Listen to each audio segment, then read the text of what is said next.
Hey, how's it going, everybody? Welcome back to the channel. This time we're going to be checking out a video called Why Russia's Agents Are in Europe. It came out May 28th, 2021 by the channel OBF. It happens to be a priority request by a guy named Herman, so shout out to you. And we're going to find out why Russia's secret agents are in Europe, or why they was in Europe May of last year, at least, right? So anyways, links to the original video will be in the description section down below. As always, go check it out. Make sure you go drop a like on the original video. We're going to jump into it and find out Unit 29155 what's is up part with of this. Russia's main intelligence directorate, or otherwise known as the GRU, that is part of Russia's three main intelligence agencies. That GRU. includes the SVR, the FSB, and of course the GRU. But the GRU is especially interesting, as it has been operating for decades in secrecy, and is the intelligence agency that attempts complicated, high-stakes operations, which is the very reason it had to become known at some point. But when it comes to pinning down the exact tasks the GRU has performed over the years, it becomes a little more difficult. Although that was only up until the day that two agents from Unit 29155 of the GRU made a mistake. In 2018, two agents under the aliases Alexander Petrov and Rusem Bushirov from Unit 29155 attempted to assassinate former Russian spy Sergei Skripal. They did this by spraying a deadly nerve agent on the door handle of Skripal's home in Salisbury, England. But unfortunately for the two agents, Skripal recovered after being hospitalized, and whilst at the hospital, they discovered that the nerve agent Skripal was poisoned by was Novichok, a nerve agent developed under the Soviet Union and only used by Russia. This led the UK to start an investigation by pulling in all strings they had available. Right, yeah, so they knew it was Russian spies as soon as that happened then. Including their closed-circuit TV cameras to follow the movements of the agents from the very moment they stepped off of their flight from Moscow.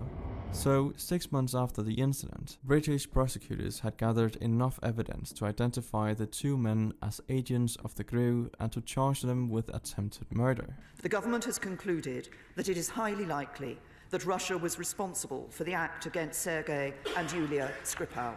This was also the time when we the public found out what they look like. So this is what they look like. But if we fast forward, the public found out what they look like. So this is what they look like. Russian secret spies, guys. What they look like, those guys. But if we fast forward about a week, something interesting happened. Yeah? Here we saw Petrov and Bushirov appear on a Russian state-controlled TV channel called RT. They were on this TV channel to claim that they were nothing more than just humble fitness instructors who flew to the UK for a weekend to see the city's cathedral twice, which was a hilariously bad attempt at a cover-up story, Twice in a week? considering the evidence the British authorities had already provided. So no one in the West really believed the story. But interestingly, this story was probably made bad on purpose. And I'll get back to that later. But you'll have to... It was what? story was probably made bad on purpose, and I'll get back to that later, but you'll have to remember the photos of these two gentlemen were now in the public's hands, which meant open source investigative groups such as Bellingcat were now able to start their own investigations to piece together the true identity of these agents. And Right. because they knew these agents were from GRU, they started by scouring the website and yearbooks of a GRU training academy in Siberia that, given the predicted age of these agents, they likely attended. Here they found a photo of Bushirov in Chechnya in an article posted on the academy's website in 2018, which noted that graduates of the academy had gone on to receive the Hero of Russia award, Russia's highest military honor. It was this detail that led them to Bushirov's true identity. His real name is Anatoly Chipiga. In regards to Alexander Petrov, Bellingcat worked off of the assumption that the passports of GRU aliases often use the same first name and date of birth of their fathers as their identity. So by doing this, Bellingcat's researchers were able to find Petrov's real name and identity in leaked databases of Russian passport records. Petrov's real name is Alexander Mishkin. But one thing remains a mystery.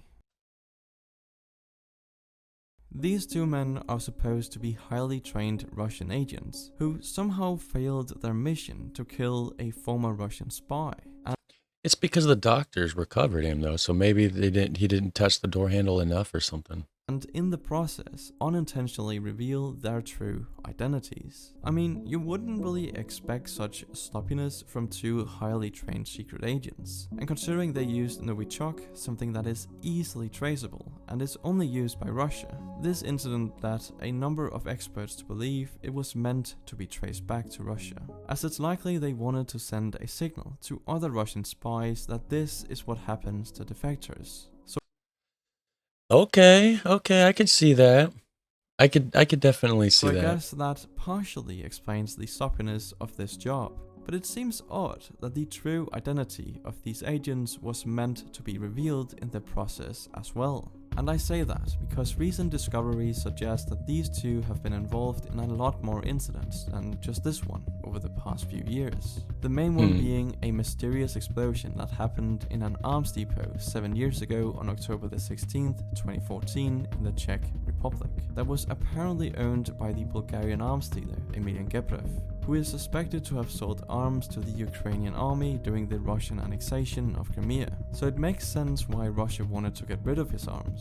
But on April the 17th, at an evening news conference, Prime Minister Andrej Babiš announced that Czech intelligence had determined that Unit 29155 was to blame for the explosion. But despite the successful destruction of Emilian Gebrev's arms depot, Unit 29155 still hadn't finished the mission, as there was one more thing to do.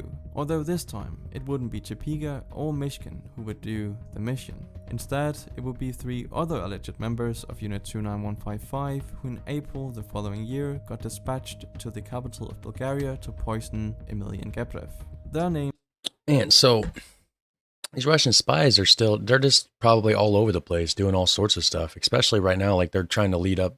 At this point, this was over like a year before the Ukraine war, but it's probably all leading up to that point, I feel like.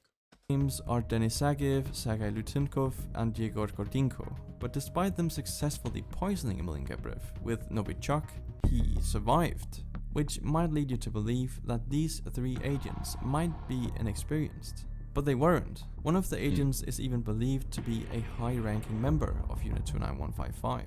His alias is Sergei Fedotov, but his real name is, as you now know, Denis Zagiv. And interestingly, by using flight records, passenger data, and a database of Russian border crossings, researchers at Bellingcat were able to reveal that Zagiv traveled frequently to Europe, Central Asia, Ukraine, and the Middle East between 2012 and 2018 under his alias of Sergei Fedotov. How do they not catch people like that, though? Like when you're using fake documents, I don't understand. I thought they had stuff in place to like detect that sort of thing. Of the majority of these trips is still unknown, but apparently he was also in Salisbury at the time the incident with Skripal took place. Interestingly though, it was the discovery of Zagiv that led to the discovery of Unit 29155. You see, before we found out about him, we only suspected that it was agents from the GRU who performed these missions, not the specific unit they were from. But you might be asking, why is it important to know which unit they were from? Yeah. I mean, as long as we know they are secret agents from Russia, isn't that enough? Well, no.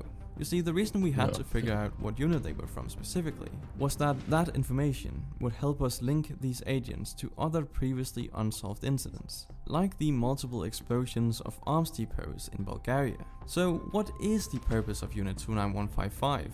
Well, we know that it's a special unit, part of the GRU. But in regards to what their purpose is, you might be able to guess it from the incidents we've discussed so far.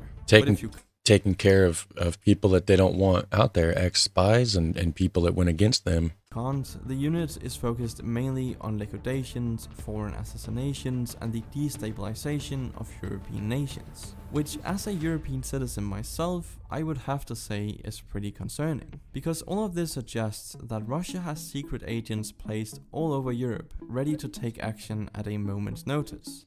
Yeah, like the movie Salt. You ever seen that?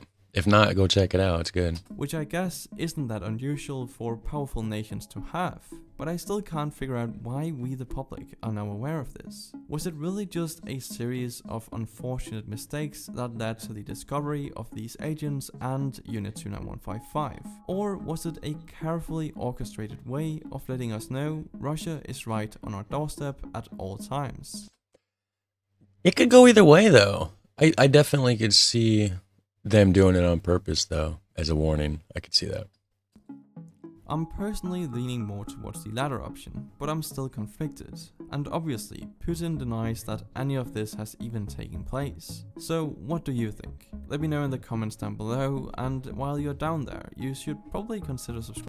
Yeah, guys, hit like, hit subscribe on this on your way down to drop those comments, because I know you're heading down there to drop some comments and some helpful insight in your point of views on this situation. So anyways, I will catch you on the next one. Until then, have a super fun, awesome day. Take care.